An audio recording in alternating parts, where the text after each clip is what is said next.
That will never work. You can't push yourself. Seriously? Don't. Oh my God, that's another thing you can do. That's bad. You probably should find other hobbies. You ever learn to stop? Be happy. Well, you don't bother me. I've seen better people. Do you really want to? And my third grade, give it up.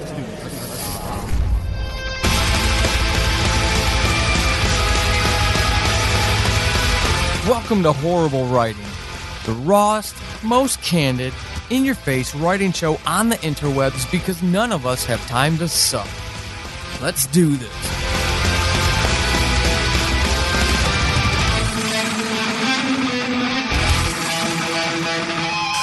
Hey everybody, this is Paul Sadine. Welcome to episode 24 of Horrible Writing. Now, I have a guest. Those of you who have a little more situational awareness will already know who it is. Those of you who are just streaming, hey, welcome. If you're a first-time listener, welcome. I'm going to lead off with a different tactic this time. I'm going to tell a story, then I'm going to bring this very wonderful guest in. So, the episode is dealing with meditation, and you all, those of you who've listened for a while, get it. You know what I'm about, talking about candor and empowerment through candor and being real and being raw. And all of that sandwiched in between two wonderful outtakes from the Swedish band Fimbultur, who are friends of mine. A little bit of dark metal for you to kind of kick off a meditation session. So why would Paul be thinking about this? Why would Paul want to talk about it? Well, one, we talk about heavy stuff, the real stuff about being a writer, the loneliness, the depression, the anxiety, things like that can really impact us as human beings and as writers, and sometimes, unfortunately, lead tens of thousands of us away from chasing this dream that we have about being a published writer. I try to do self-care. A lot of times I fail. Might sound familiar. So one day, my teenage daughter said, "Dad, you're driving me nuts. I'm going to teach you how to meditate." So she tried in her, the best way her little teenage self could to help me understand how to meditate. She does it. She loves it.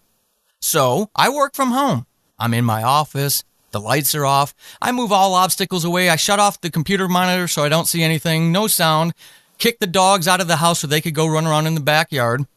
And I sit on my office floor and I try to meditate. It lasted for all of 3 minutes. I got super stressed because I could not block out thoughts, those invasive thoughts. Now, I know you're saying, Paul, you can't do it one time and be... I get that. The fact is, the result of my one meditation experiment resulted in me being even more anxiety, more stressed than I was when I started it. So I said, I can't do this anymore. I need to talk to someone who knows what they're doing. And that's where today's guest comes in. I am absolutely humbled and honored to have Susan Kaye Quinn come on to episode 24 with us. If you don't know Susan, you're going to fall in love with her by the end of the episode, and you're going to be going over to Amazon and checking out all of her wonderful series.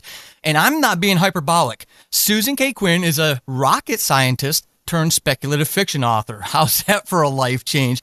She specializes in young adult science fiction, adult future noir, sweet romance, best-selling author. She's got works that are translated into German. I think there's another language which Susan will probably correct me on, and she's got several anthologies. She grew up in California, bunch of engineering degrees, and she designed, check this out, this doesn't make sense for my brain. She designed aircraft engines, studied global warming, and even was an elected official. And she's a writer? How does that work?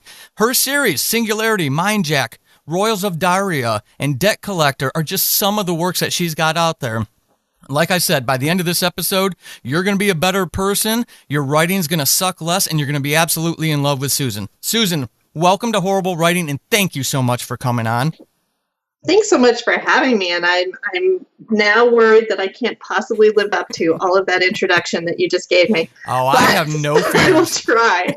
I have no fears that you're going to be more than awesome. I think you just set the record for the longest introduction ever. That's good.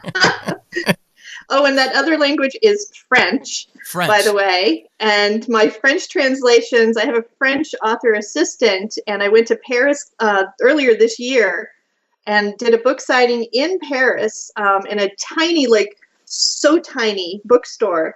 And it was just absolutely the highlight of my year in many ways. So there's so many wonderful things about being a writer. And I think people have dreams like that. Like, I actually never had a dream of signing in a Parisian bookstore, but as soon as I knew that was a possibility, I was like, oh, well, that's obviously something I need to do.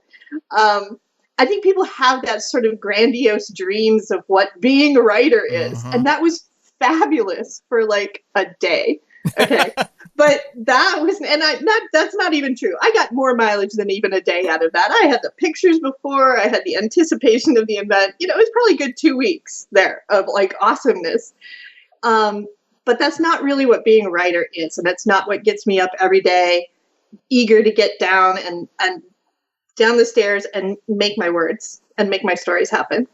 And I love that you are talking about the real stuff of writing, because, you know, there's a lot of talk about how you write, and then there's like the real thing of how people actually live as a writer and the demons that they wrestle with, and how do you actually get the words on the page? How do you get out of your own way so that you can create? And I've been doing this now for 8 or 9 years and not looking back. I had to make it into a career because I loved it so much as soon as I started putting pen to paper. So when you were the right person, I feel, to bring on and kind of take us to the next level, if you will, when it comes to this stuff, listeners, if you're a longtime listener, you'll know this. Go back through the back catalog.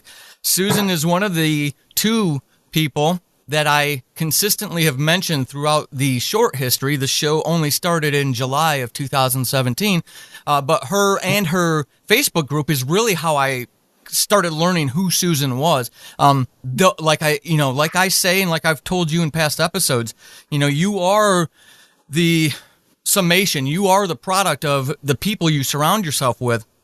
I deliberately surrounded myself with people like Susan and fully invested in a Facebook group that she used to have because it was such a healthy place. And Susan, that's one of the reasons why I wanted to bring you on, is because for the past 4 interviews in this interview series that I've started, I've talked to other writers who are more than happy to share some of those things that you're talking about. Like you just said, getting out of your way. Well, how do you get out of your way? Listeners, like you heard in episode 22 with Tim Niederreiter, when you suffer from clinical anxiety. You know, those are real challenges.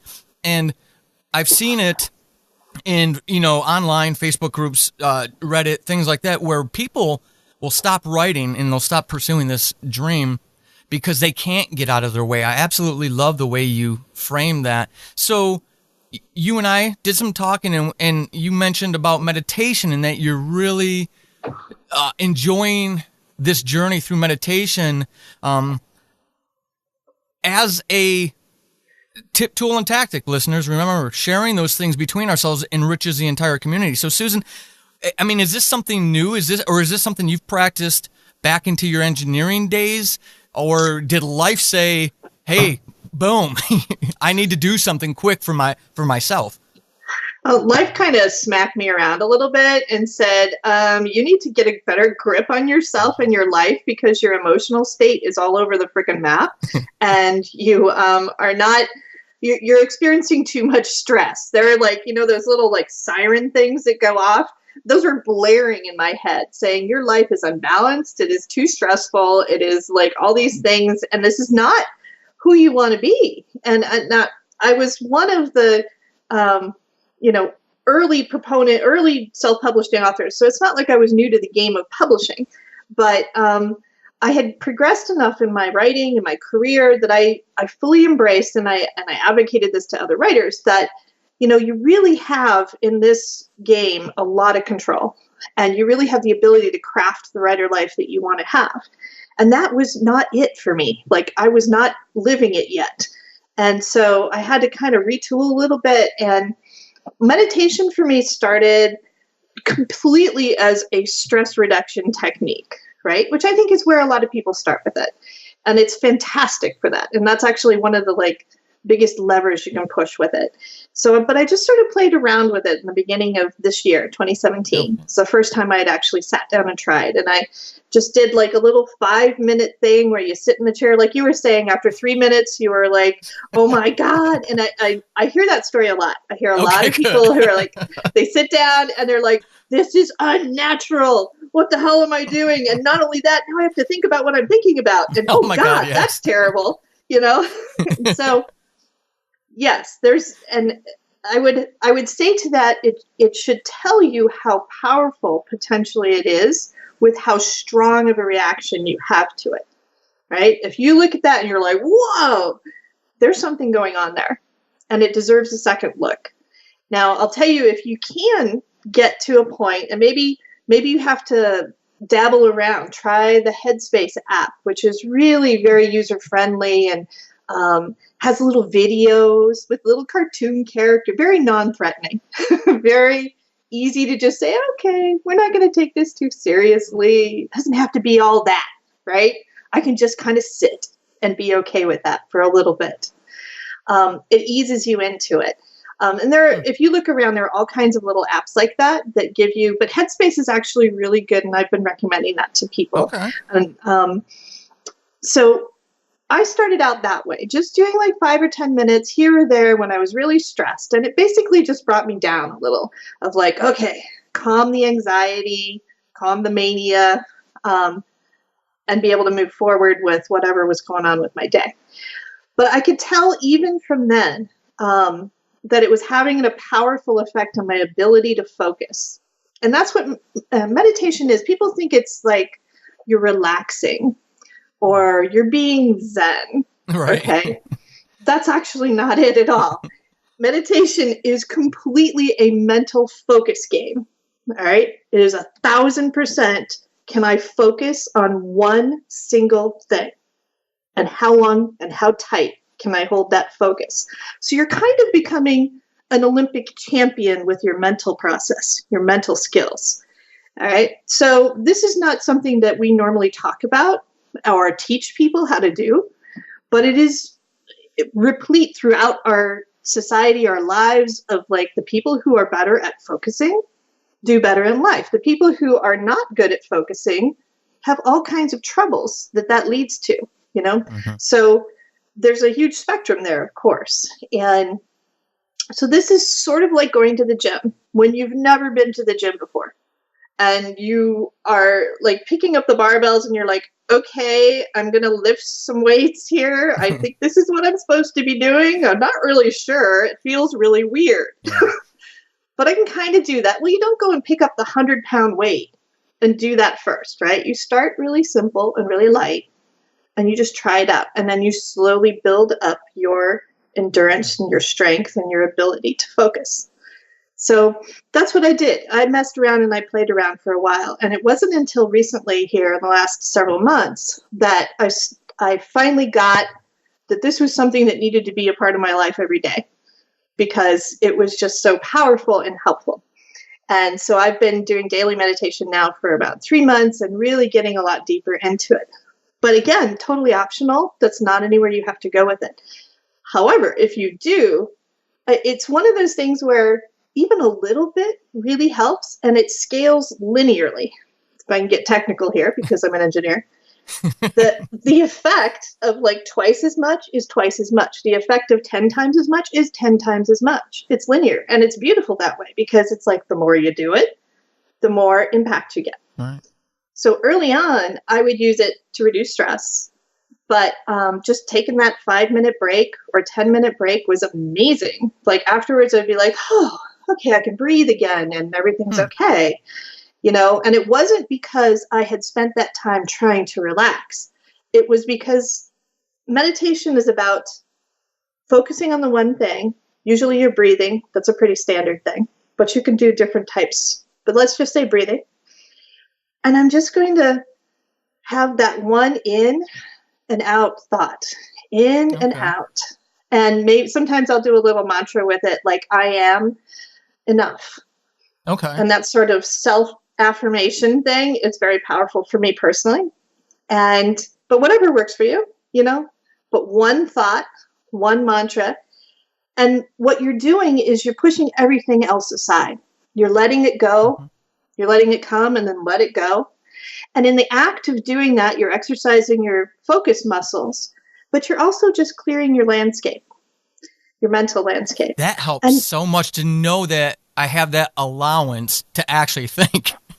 Yes. In fact, that literally is meditation. If you could go completely into the total focus instantly without any struggle whatsoever, you actually don't get the benefit of meditation. Because that's what I was trying to do in that horrible experience that I had.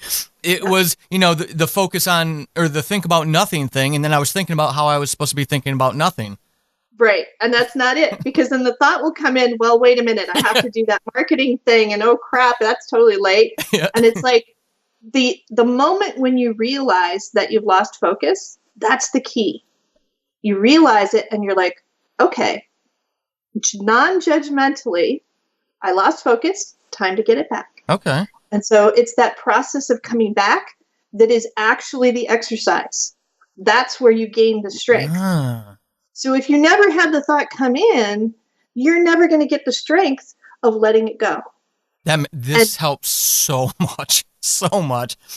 Good. I'm glad. And I hope you will try it again. And I hope your listeners will give it just a little go and see how it goes. And I'd say this all the time. You can't fail at meditation. Like, it's literally impossible to fail at meditation, because the more thoughts you have, the more exercise you're getting of, like, at least trying. I'm trying to let that go. That is so helpful. Oh my God. I when we're done, I've got to teach this afternoon. When we're done, before I teach, I'm going to go try this again. Excellent. And that's the other beauty. It's like literally takes like 5 minutes. Right. Like, there's no like huge time commitment or any of that. It's just like, okay, 5 minutes. I usually have 5 minutes between when I like check Facebook and go to the bathroom. It's like, well, okay, I can take 5 minutes. So did you start seeing how soon before you started seeing what you would consider significant results, beneficial results? Well, like I said, it scales linearly. So literally the first time that I sat down, I was feeling something. Okay. I would say after I'd done maybe 3 or 4 sessions and had a little bit more of a feel of what I was doing, I was feeling after, so the Zen feeling, that comes afterwards, right? While you're in it, not so much. It's hard frickin' work to meditate. You're sitting there going, okay, I'm going to let that thought go. I'm going to do it. Okay, breathe. Okay, breathe in, breathe out. I mean, it's like you're just, like, your mind is going and doing all these things, okay? When you're done, though, and you get up and you're like, oh, that's when the payoff comes. That's when the sort of bliss feeling comes. And that gets strengthened over time. Now, even early on, I would get to the point where I would meditate for like 10 minutes, and I would do it before I was sitting down to write, because in my way of thinking, all right, that starting to write is an extremely perilous time. Okay.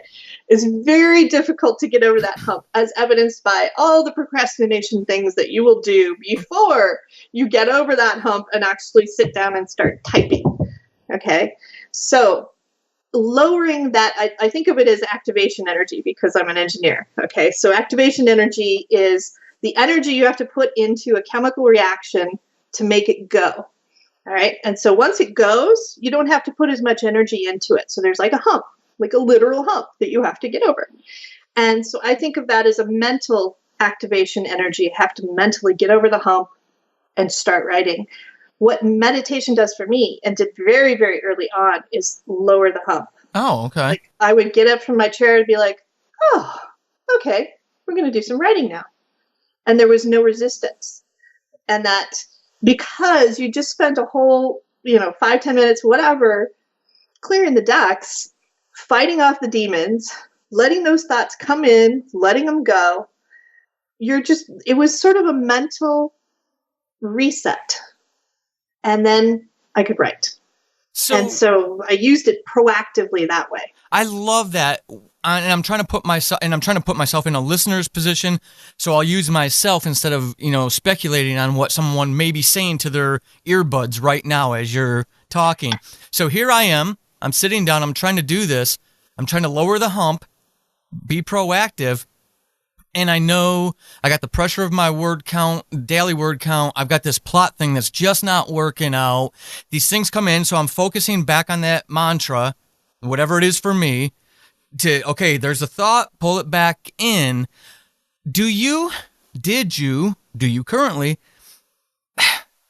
and listeners, I told Susan this before we started recording, I'm a cynic by nature, by upbringing and environment and all that stuff. So that would almost... I feel maybe, I'm going to give it a chance still, Susan, I promise you, but did you ever experience any defeatist type of hangover from that? I feel as a newer creative, there are so many obstacles for me to overcome. And I worry that, if I'm going to put myself in this spot, not anyone else, but if I were to try to do this, this would be one more thing that would convince me, air quotes, I'm not a writer. I don't have what it takes because I can't even fill in the blank, So I can't even meditate. I can't even sit in the chair for 5 minutes and be success. Right. At least I want to be successful at this. This is the other thing. You can't fail. All right. There's also no actual success. So there's sort of a Zen two parts of that, right? What you're doing is you're exercising. Again, if you go to the gym, do you have a successful day at the gym? How would you measure that? Mm-hmm. You're like, well, I showed up and I did something, right? Like I did actually lift some weights. And maybe if you're like one of those super gym rat people, you're like tracking everything and you're like, okay, you need to not do that with meditation. Meditation is not about striving. And that's in a lot of ways. I went to the doctor yesterday. Okay. So I'm going to skip ahead and then I'll come back. Okay. Went to the doctor yesterday and my blood pressure had been up all year. Actually last couple of years. And this was a symptom of my stress. And I wasn't really super concerned about it because it wasn't like high into hypertension range or something like that, but it was high for me. And I saw my doctor 3 months ago because I injured my back. So I was coming for a follow-up visit. It was like 3 months later. And during that 3 months time, I had done some intense meditation. I had daily meditation. I'd started yoga. I'd done a ton of reading about it. I'd really dove deep, all right, and understood that balance of how striving is sort of the opposite of what being is. All right. When you're being, and there's an irony there about you can just be and be okay. And then once you're okay, and once you have that foundation of like, I'm not a failed anything. I've barely even started doing the things that I'm going to do in the future. I'm okay, just as I am. Once you get to that point where you like actually believe that, man, you can go out and do all kinds of things. Mm-hmm. All right. But if you're chasing the rabbit and you're striving, and you think that if you ever for 1 millisecond stop chasing that rabbit, everything will fall apart. Okay. Then you're right. It probably will in your mind. Everything will sort of fall apart. And then you'll realize that actually you're still okay. And you're still here, you're integrated, you're a whole worthy person, you have value in the world, you have things, you have gifts to give, you have a reason to be here. And being just okay, like I am enough, my little mantra that I mentioned before, is so empowering of a place to go because then you can go from there. So when I went into my doctor, I'd been doing all of this and my blood pressure had come down. It'd been like 120/80, which is high for me. And it was down to like 97/67. Wow. So if you want numbers, those are like actual hard numbers that I personally experienced. And it wasn't like I was trying to do it. And this is kind of how meditation works. Like if I was trying to lower my blood pressure, if I was striving after that goal, that's not how it works. You have to kind of be okay with just being okay. And then everything unlocks. I think that's a great goal to for me. The way it translates to my brain, though, accepting that, like you were just saying, once you've accepted that, that's the real key to unlocking the mystery right there. So if you're a listener and you kind of identify with that kind of mindset that I have, chasing the rabbit, like Susan said, that's a great focal point for somebody like me, who feels from environment or conditioning or whatever the cause may be that you have to chase the rabbit. So, my prior military brothers and sisters are going to recognize that, right? There's no rest, the weak rest. We don't rest kind of thing. And that unfortunately becomes part of who you are. And I'm going to speak for myself, obviously. So that's an absolutely beautiful message, Susan, because I can satisfy my own driven needs to achieve something, but it's really, the achievement is just accepting who I am. That's really foundational. And I think we forget that. Mm-hmm. I think if you look at your kids, let's put it in a different framework. So it's outside of us and it's not so threatening. Okay. You look at your kids. If you have a kid and you don't give that kid love and attention and make them feel safe and secure as they grow up, all right, they're going to be forever seeking that love and safety and security. They will be driven to find it, but they will never actually be able to embrace it. Mm-hmm. We kind of can I think most parents intuitively love their kids because they know their kids need that, or they just intuitively get that there's just that parental hormone thing going on where you're like, you are mine, little one, come to me, right? That is what we need to have for ourselves. We need to have that foundation where we're like, you are just okay the way you are. And meditation helps with that, okay? Because I don't want to spiral off into some, you just have to think positive kind of thing. Because just that's, just one more thing on your checklist that you just added. Now I have to think positively about myself. Great. No. What the meditation does is it helps you separate out, because you're doing that exercise where you're focusing on the one thing, you're developing your laser focus, okay? And you're learning how to let things go. What you do in that process is you get a very intrinsic sense that you are not your thoughts. Your thoughts come, your thoughts go. You are not your thoughts. You are always here. You are always present, and you are always okay. All right? Regardless of the thoughts that are swirling around you. You get a sense of that perspective, that separation, and then you can hold on to that when the vagaries of life come along and all the striving things come along that say, you should do this and you should do that. You can start to see where the messages are crap messages that are coming from society, mm-hmm. or from the people who you've surrounded yourself with, who are saying, you should do this, you should do that. Or the little internal head that's saying, you should do this, you should do that. And you realize that's not actually me. That's a separate entity. And now I can choose how to react to that. And coming from that place of empowerment, you are much more ready to actually do the striving, to actually achieve the things that you want to achieve. Because first of all, you'll know what they are with more clarity. And you will have the emotional foundation where you're not terrified of ever stopping, because then you will crumble into a heap. You're like, we're good where we are. Here's where we want to go next.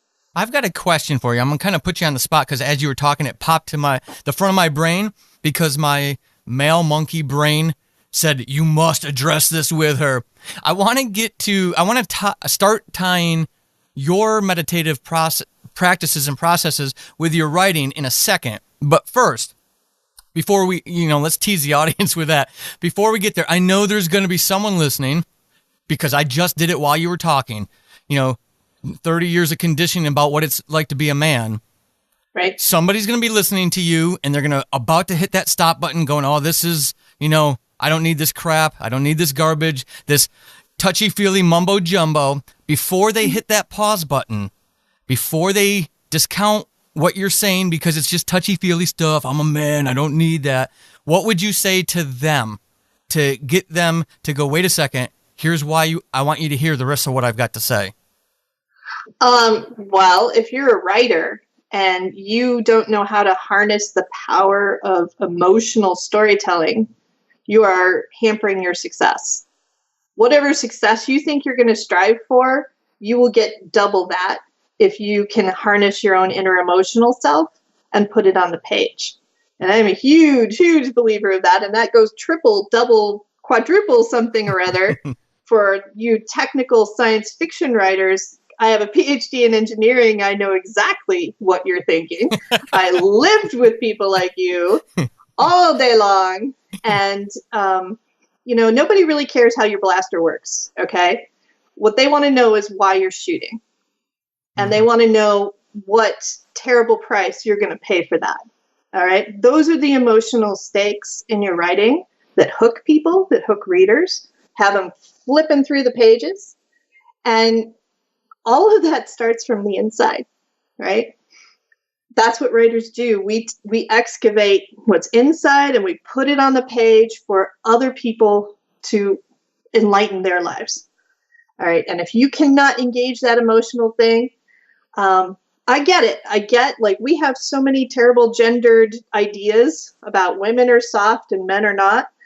And that's a crime because we are all humans and we all have, you were born just as much as I was with the ability to feel emotions. All right. It's the training, it's the messages. And again, being able to have that sort of dispassionate thing, I'm going to bring it back to meditation, that is giving you mental control. All right. It's giving you the ability to decide how you are going to react to things.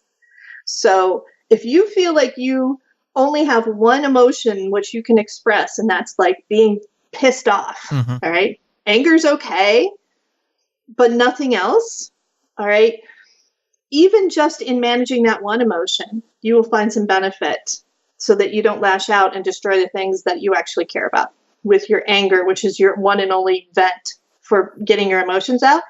And in the process, I'm hoping that you will actually be able to discover how to embrace all the other emotional qualities that are a part of being human and be able to imbue those in your stories and bring those to life in a way that your readers will just be like dying for you. I love that. I love that answer. One of the critiques, I don't know if you're an audio drama fan, I'm not even going to ask you and put you on the spot, but one of the critiques I have about audio drama, since it's realizing this rebirth, the radio drama of old is very much, thank you, internet, very much undergoing a rebirth of the Phoenix Rising. But one of the critiques I have is it's all about the blaster and nothing about why you're pulling the trigger on the blaster kind of thing. So you doing that, I hope audio dramatists, writers, aspiring authors, whoever, listen to what she said. Hit the 30-second rewind button a couple times to re-listen to that if you have to, myself included. I always raise my hand to that. So, Susan, you hit on something that I had down as a question that I had to ask you. And I think now hearing you and talking to you, it comes from my misunderstanding of what I see. You can even see in the way I ask the question, my bias against meditation from my own experience. The fear I had about meditation as I was preparing to interview you from a writer's perspective was, if I do this, if I know Susan's doing it and she's prolific and she's awesome and she writes great stuff, but there's something about her personality, right? It's not the meditation serving that. This is Paul's rationalization as I'm preparing. So one of my fears about meditation was, hey, if I do this thing and I lose these thoughts and I focus on this one thing and I go into the Zen stuff, I'm going to lose the emotional core that is me. So when my hands go back to that keyboard after meditating, my characters are all flat. They all sound the same, and none of them get upset. None of them cry. None of them laugh. How does meditation impact your emotional core that translates and gets used as the foundation for those characters that you're developing? That's an excellent question. And I would say you should be afraid, but not of the thing that you think. Okay. Something that caught me off guard with meditation was the more that I did it, the more it was churning and plumbing the depths of my subconscious and bringing up stuff, raw stuff, ugly stuff, terrifying stuff, all right? And I traffic in emotions to begin with, all right? And this was happening to me, someone who already thought she had that whole emotional thing figured out. No. And there's somebody, and it's always interesting when you talk to people who do meditate and have that experience. It's like someone on one of my threads said something about, oh, you're talking about the shadow side. I'm like, yes. What is this darker shadow thing that's coming out that I did not expect? We're supposed to be rainbows and happiness. What is this?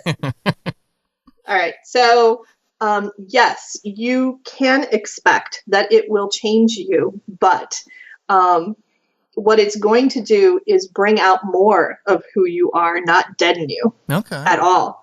And that's okay. Zen masters are not zombies. Okay. We're not clearing our heads. There's another quote that I put out there when I was through this process. The problem with clearing your mind is that you see more clearly. All right. And that's a problem if you don't want to see things that are happening. All right. If you don't want to see inside you or outside of you, all the machinations of the world, all the dark and the light. If you are busy striving and, numbing out everything that you don't want to deal with and feel and experience, that's going to be a little unsettling because you are going to start to see things that you could not see before. So be prepared for that. Now, that's only if you actually, kind of get into it deep. If you're a light user of meditation, it's just going to be a nice little stress relief. It's not going to do anything too crazy to you. Probably. I can't speak to everyone's personal experience because it is very much a journey. Just like writing is, where you kind of discover yourself on the page, you're going to kind of discover yourself through meditation. And the two join together very much for me. When I'm able to meditate and, not able to, but when I do meditate and I get to that place where I've lowered the hump and I can actually proceed, the stuff that comes out is more powerful and more genuinely me. So with that, then I'm going to hazard a guess. Please correct me if I'm wrong. So if that's the case, in your own assessment, pre-Susan meditation characters, post-Susan meditation characters, are your newer characters in this past year, are they deeper, richer? Because, directly attributed to the, meditation. Right. I wouldn't say it's like automatically I'm writing amazing, more deep characters. I feel like I have unlocked a lot of potential that I haven't quite realized yet. Okay. It's sort of like I can see it, but I'm still working my way towards it. Right. And I'm processing all the changes that I'm happening and that are happening in my personal life to like lower my blood pressure and stuff like that. So I wouldn't say that my characters are automatically more deeper. I think they did go a little bit darker. I remember distinctly. Okay. So I have my Susan Kaye Quinn persona that everybody sees, right? I also have a pen name that I will not name that writes sexy romances. And I don't name her because I don't want her to, she sells so many books. I don't want her to come in and swamp all of Susan Kaye Quinn's, also bots on Amazon. So right. I'm super proud of my pen name. It's not that I want to keep her in a closet. But she was supposed to write a nice little novella for Christmas, a sexy novella, but nice little story, short, Christmas, yay. Oh my God. I wrote something so dark. I'm like, what? What did you just do? I'm like, pull that back. Did you pull it back? I did a little bit. I'm like, okay, I can't actually have the main character commit suicide in a romance. That's like actually not going to happen.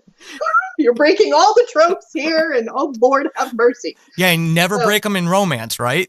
No, because they will come after you with pitchforks, especially at Christmas. It's like I did all the sins. That's too funny. That's too funny. I'm like, okay, baby, let's just calm that down a little bit and save that for when you start that science fiction book again.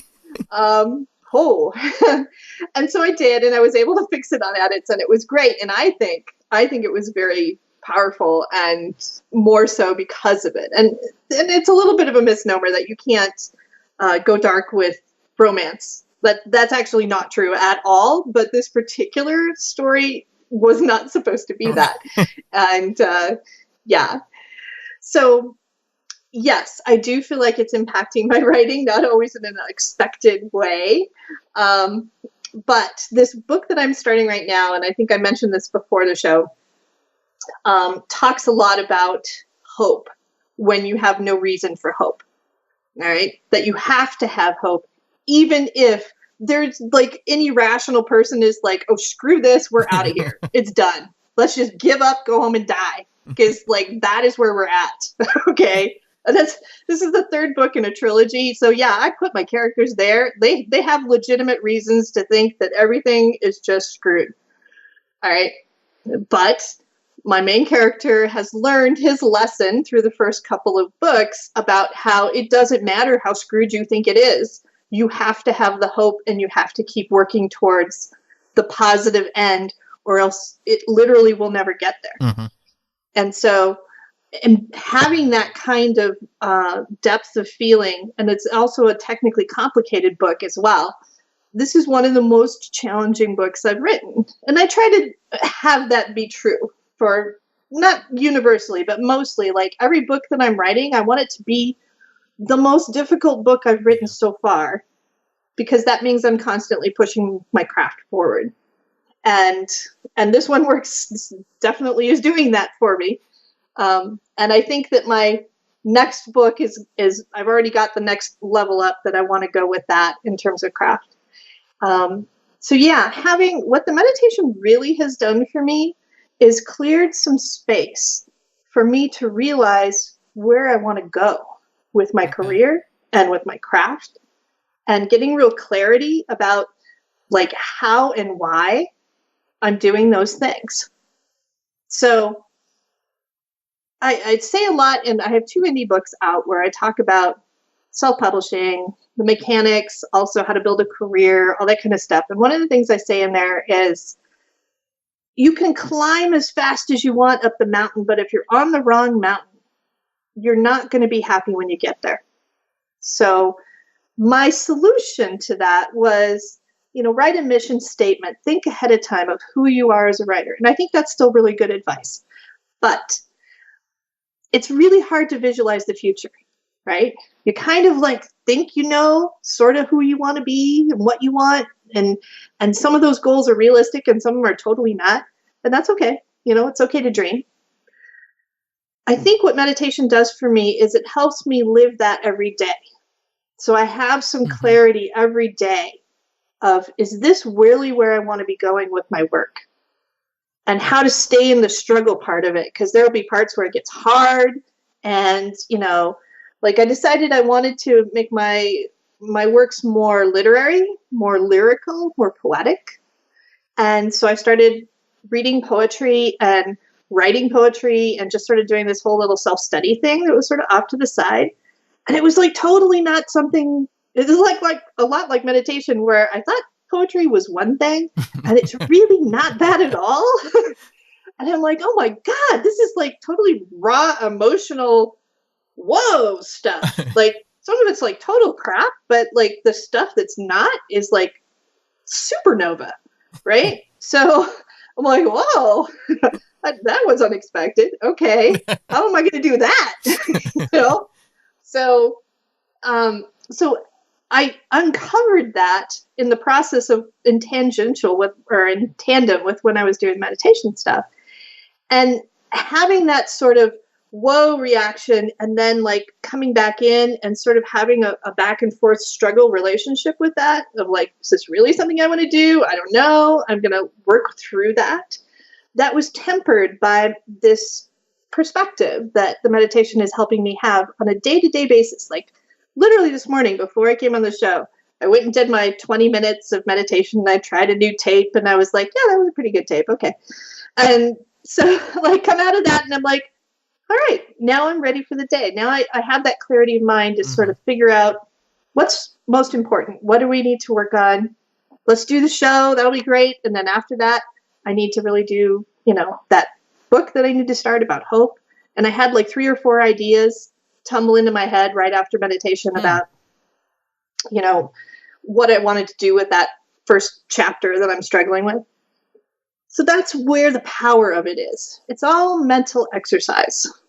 So the more in command of your own brain that you are, the more you can actually get up the mountain and know you're on the right mountain. On the right mountain. I love that. So I promise this will be the last question I ask you about meditation, and it may be an easy one to answer, it may not be. If you had to name one revelation, personal or professional, that you've had from this journey that you've taken over the past year, what would that be? If you're willing to share it. If not, say, Paul, next question, please. My husband actually asked me a version of that question, inadvertently. He's on this thing where he goes around and asks everybody this question. He says, what have you learned in the last 6 months that was new? I'm like, that's a pretty cool question. Okay. And so he caught me at some point when I was thinking about meditation or whatever and the impact it's had on my life. And I said, I have learned that I can I can go into an altered state and I can literally change the structure of my brain physically using only my thoughts.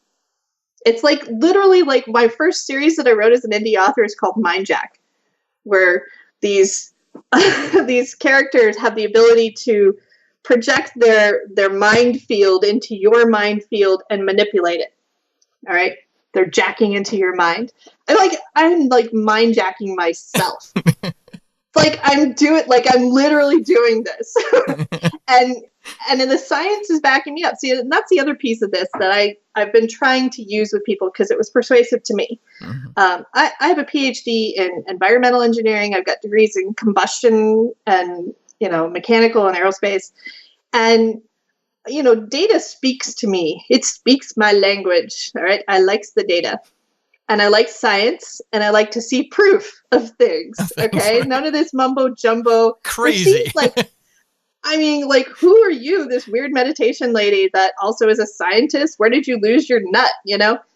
So here's the thing. Okay, meditation has been in frou-frou land for many decades, and it is just now in the last, I would say, 5 to 10 years is when the real research has begun. And started to take root where they actually are doing scientific studies of, bring in the Tibetan monks and put them in the MRI and look at their brains and then have them meditate and see what happens. Mm-hmm.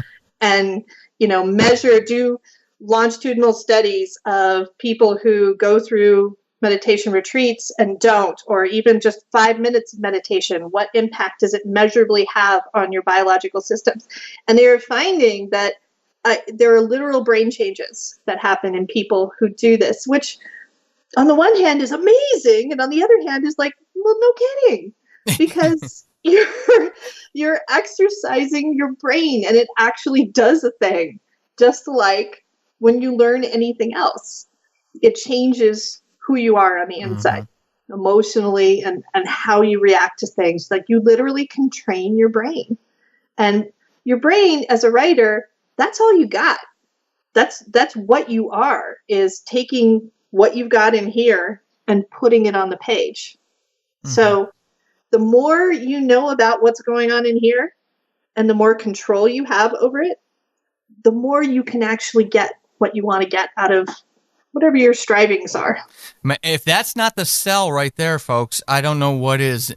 all of you, after this episode, you go give yourself 2 or 3 minutes to start out, because that's a sell right there.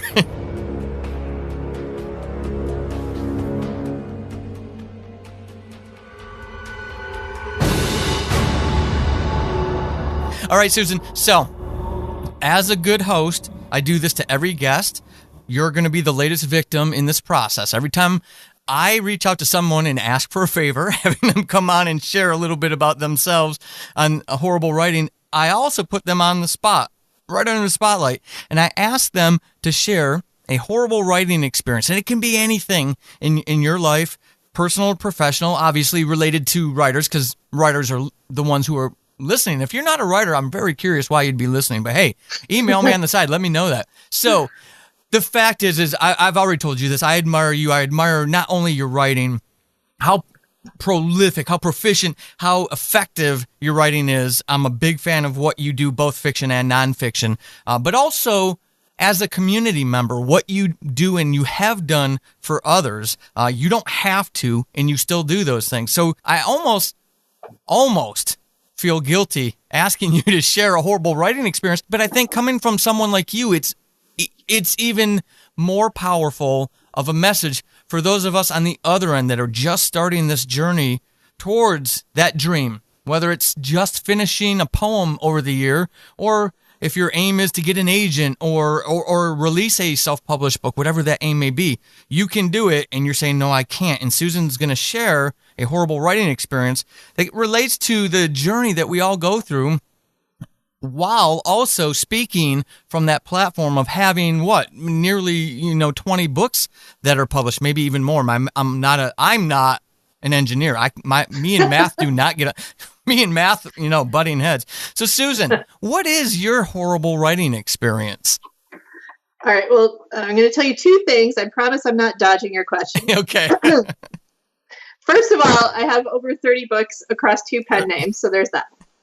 Well, I don't know the other one, so that's why I didn't add those. Right. Nobody does. I could be totally lying. There's no fact checking on that because I'm not telling you my pen name, but there it is. Okay. Second thing is, I love the idea of being vulnerable. I think being vulnerable is hugely important, and I want everyone to run out and buy Brene Brown's book, Daring Greatly, because it's all about vulnerability and how to do that and survive and thrive, actually, because it's the key to unlocking things. And I think that you can definitely draw experiences by seeing the vulnerability. There's a saying she has that vulnerability in others is courage. Vulnerability in me is shame. All right. So I think seeing the vulnerability in other people does give us courage. And just last night, I went to a concert with Lindsey Sterling. And I strongly believe that artists can learn from each other. I learn from musicians, from painting artists, and I'm a writer, but I see them doing their creative work, and I can bring that home to my own work. So she was up on stage, and she was just insanely talented. This woman is insanely talented, but the thing that was precious and adorable and wonderful about her was her vulnerability up there on the stage and talking about her life and being an independent artist and having this huge success. But, early on, she didn't believe in herself at all. And, she told us her story. And I'm like, this is why people love you, because you are just so open and willing to show that. And then we get to see the proof of her being successful and talented and doing the things that she does. So my story is actually not that great, but I'm going to share it anyway, because, that's how that works, where you think that, I shouldn't even share this because I'm just not as good as everybody else. My story will be worse than everyone else's, that whole shame tape that we like to play. Yes. I'm telling you this so you know that I still have the shame tape that plays every once in a while. So early on, when I was a budding new writer, and I went to one of these writer conferences, and I can't even remember now. I think this was very, very early on. I just had my first indie book out or something like that. And there was a woman who was a very successful indie author, and her name was Sarah Rain, which I hope Sarah actually hears this because she will laugh. And she is this young, beautiful, like tall woman, and just has this commanding sort of sense about her. Okay. And I spy her at this conference, and I'm like, oh, it's Sarah Rain. And I like only knew her from online, but I was like a total fangirl of her books and her personality. And like, you know, she like her profile picture, she has like this dagger and she's just like this badass, right? So I'm like, okay, I've got to go say something to her, right? Like I'm going to stalk her at the conference. So I come out and like, I stalked her out of some panel or something, and I find her in the hallway, and I'm like, Sarah, I'm like such a fan of you. I'm like Susan Kaye Quinn. I don't know if you know me. Like we like maybe had one interaction online, right? That is it. I'm like totally embarrassing myself. And I like go up and I'm like trying to give her a hug. Like, I mean, like seriously inappropriate stalker stuff. Okay?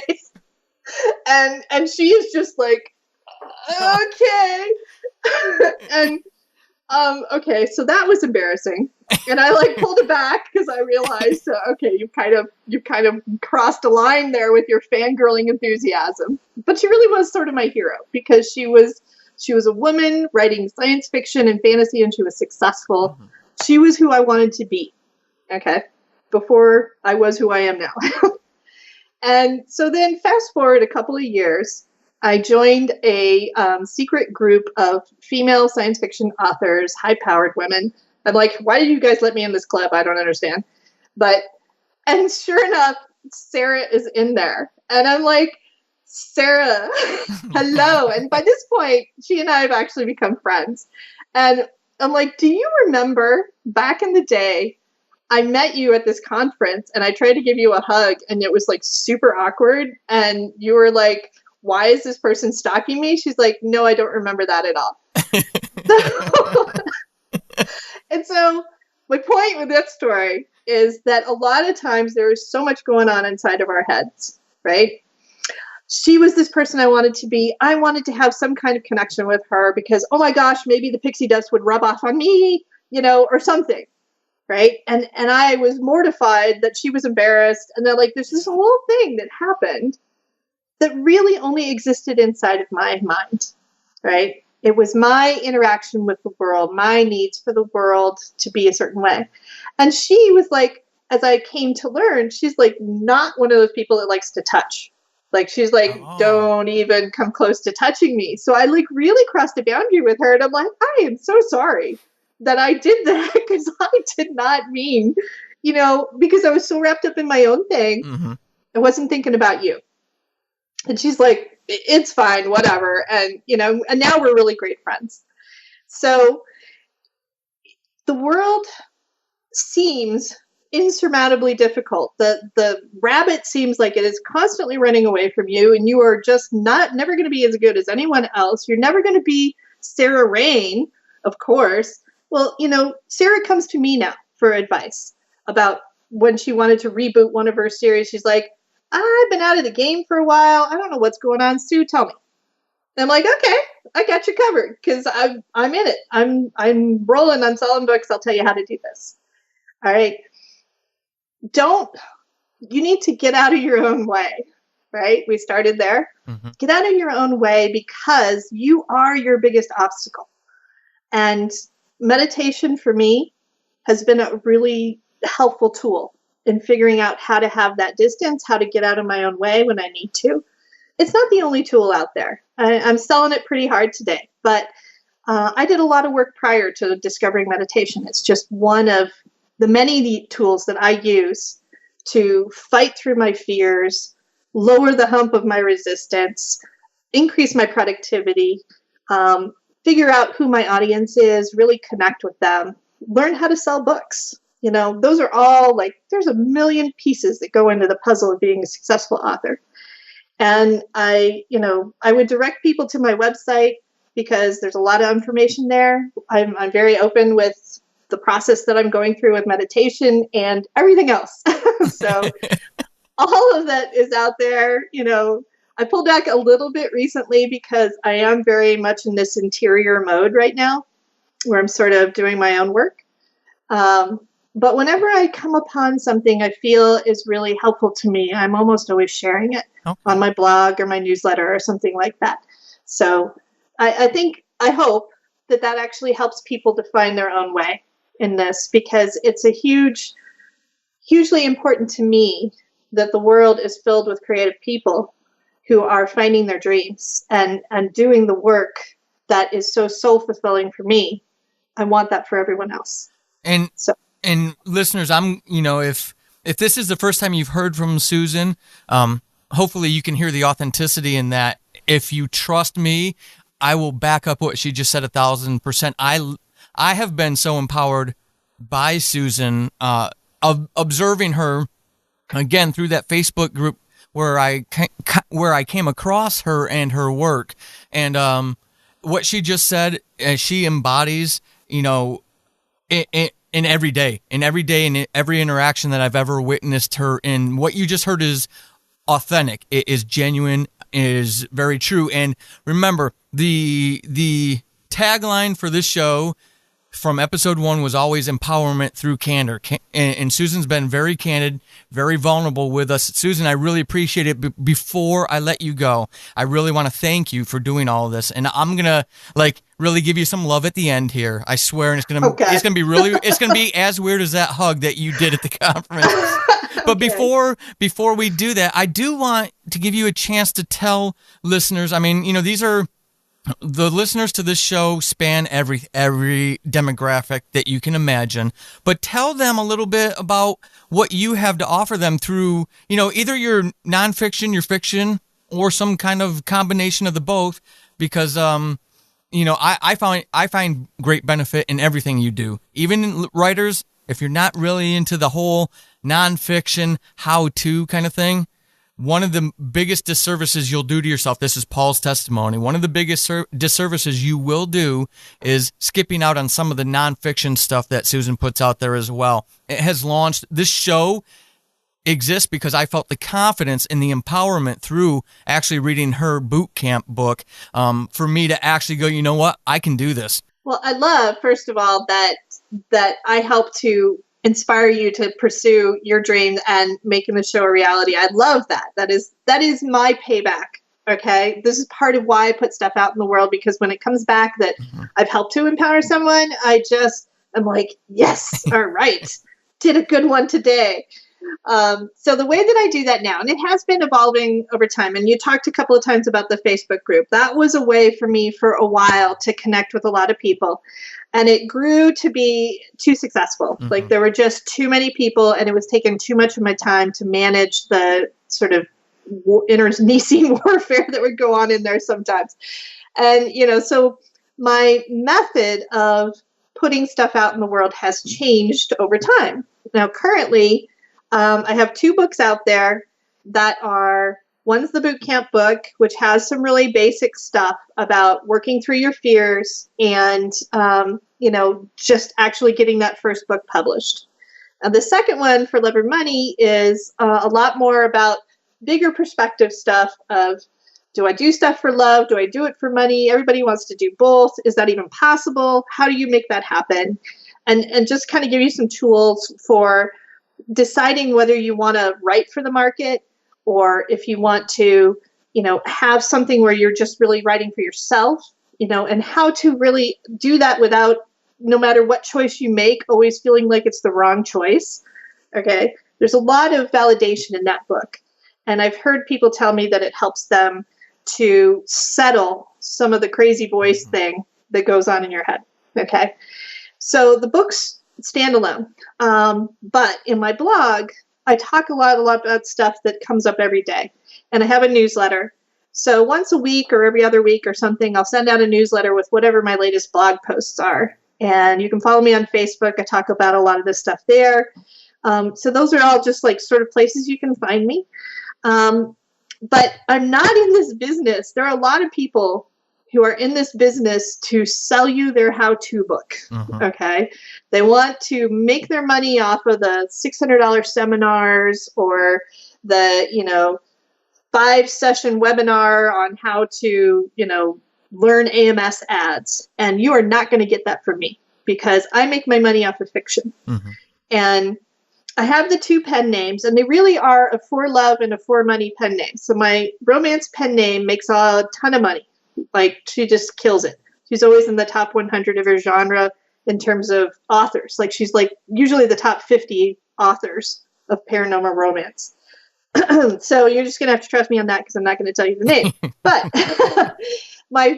I explain that because I am a total mercenary girl when I'm writing those books. That's like that Christmas romance novella where I'm like, oh crap, that is not a mercenary book that you just wrote. You got to fix it. All right. I don't do that under Susan Kaye Quinn. Susan Kaye Quinn writes whatever the hell she wants to write.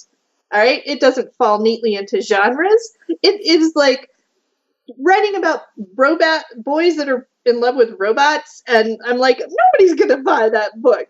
We're going to write about the philosophy of consciousness. Yes. But I'm totally geeked about it. But who's going to buy that? Who wants to read that? Well, it turns out there are some weird people like me that actually want to read that. So, but I do whatever I want to do in those books. So if you go look at that as a template, absolutely go read my books if they're of interest to you, but don't look at it as the template of how to build an indie author career. That's how to build a for love career. Mm-hmm. All right. Where I just do whatever I want to do. I've toyed with one of my things where meditation is unlocking for me. This idea that I want to more fully integrate my prior technical self with my creative self and really write something that is serious, hardcore science fiction, near future, but with all the really cool emotional stuff that I already know how to do as a storyteller. And, I love The Expanse. I don't know if you've watched that show. Something like that, something like The Martian, something that's really cool and is going to be targeted to the market. And I'm like, oh, well, guess you need another pen name for that because that's not going to work up for any of them, So I'm always coming up with new ideas about things where I want to go with my career. And I try to put out there whatever I can, but I am not, I'm not your one-stop shop of how to succeed as an indie author if you just buy my $500 webinar on the 30-month plan or whatever. That's not what I'm about. I'm about empowering people one at a time and to the extent that I can while I'm still pursuing my own dreams. So. And listeners, if nothing else, if you're more cautious, the one thing I will encourage you, and I will endorse this, is go sign up for her newsletter. I've been a subscriber for months now, and only because I will admit this to your face, Susan, only because the Facebook group was going away and I was getting so much out of that, and I kind of avoid newsletters. So if you're like me, listener, and newsletters are like, oh God, one more email. When you get Susan's news, if you do subscribe, and I do encourage you to, there's value in each and every one of them, especially if you're trying to unlock the key to this, whether it's for love or for money, you're trying to unlock that key. She's gonna deliver sustenance to you. You're gonna be able to consume this and get benefit out of it. It's not hey, go buy. It's not anything like that. So definitely, if you do anything, if there's any action item out of this episode, is go sign up for her newsletter. Get to know her on that level. If this wasn't enough to convince you to fall in love with her, that's going to be. Susan, before I ask you for your contact information that you want to share with listeners, I do genuinely want to thank you for everything that you've done for me. As you know, I was a stranger who came out of the blue and said, hey, I like your stuff. Can I ask you favors? And you always gave. Matter of fact, listeners, those of you who know my audio drama, Subject Found, the first season, you all know, those of you who've been listening, I've turned that into 100,000 word book, and it's currently being edited by an individual that Susan did a warm handoff for me, and he's absolutely a rock star. These are the things that she does, and if the world were full of people like her, imagine what a place it would be. So I genuinely want to thank you, Susan. I am on the fast track. I'm already... This morning, I wrote another 4,000 words. I'm already 15,000 words into the second book of that series, and you were the one that kicked me in the rear end and said, stop feeling sorry. You didn't say this. You don't think you said this, but you did. This is what I heard. And every day I wake up, I'm excited. The sun, I live in the Pacific Northwest. The sun always shines regardless of what people think, and it's because of you and that ass kick that you gave me just through that positivity and that encouragement. So from my heart to yours, I really want to thank you for everything that you've done. Oh, I love hearing that. I absolutely love it. Thank you for sharing that. And, I can't wait to see where you go. So I'm going to continue to stalk you just so I can see where you end up going with all your success. Well, good, because if nothing else, the next time you come out to Seattle, I can actually meet up with you this time. Well, yes, that needs to happen, obviously. I'm blaming that, Kevin. I know you'll never listen. I'm blaming that on you and your wedding, you and your selfish needs. So, Susan, where can all these people who are now in love with you, how can they find you? My website is probably the best place to go, susankayequinn.com, and that's KAYE.com. And there's a tab on there at the top that says For Authors, and that will take you to my site that has all my author stuff. I kind of keep them a little separate, just so it's nice and neat and clean. But all my fiction stuff is on the regular site, and then all the indie stuff is on the For Authors site. All right. And listeners, I will link everything out there for you, her Amazon page, her website, all that good stuff, so you can find her stuff. Susan, thank you one more time for coming on. Thank you so much for having me. It's such a pleasure. All right. Thank you for joining us in this episode and for taking this journey with us. One thing that Susan may not and did not tell you, and nor did I while she was on the air with me, was that I promised her I would only keep her a half an hour. And you can tell the edited final version of that interview was at least twice as long as that. That's the kind of spirit that she has, that giving spirit that I was talking about at the end. If you're into sci-fi, definitely go check all of her stuff out.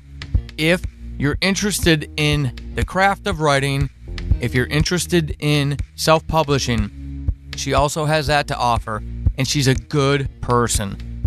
These are the kind of folks that help others, and they just do good things for those of us like me who are searching in the darkness how to find the path to being a published writer. And then, hopefully a successful published writer at some point. So please head on over to her website and go support her and check out some of the stuff that she does have to offer. I will put the link for it in the show notes so you can get it from your mobile devices or from any desktop. Lastly, if you enjoy the stuff that I do on this show, please consider leaving a rating and review, 5-star rating and review on your podcatcher of choice. And if you don't have one, but you happen to have an Apple account, head on over to iTunes/Apple Podcast and give the show a 5-star there. It only takes a couple seconds. Those of you who have a few more minutes and enjoyed this, maybe you could leave a quick review. That would help. If you kind of enjoy what I do, please consider going over to paulsading.com and signing up for the newsletter to keep tabs on any audio drama specials I have coming out and the news on the upcoming books. All right. You got a lot of stuff you can employ now, a lot of tools in the tool belt.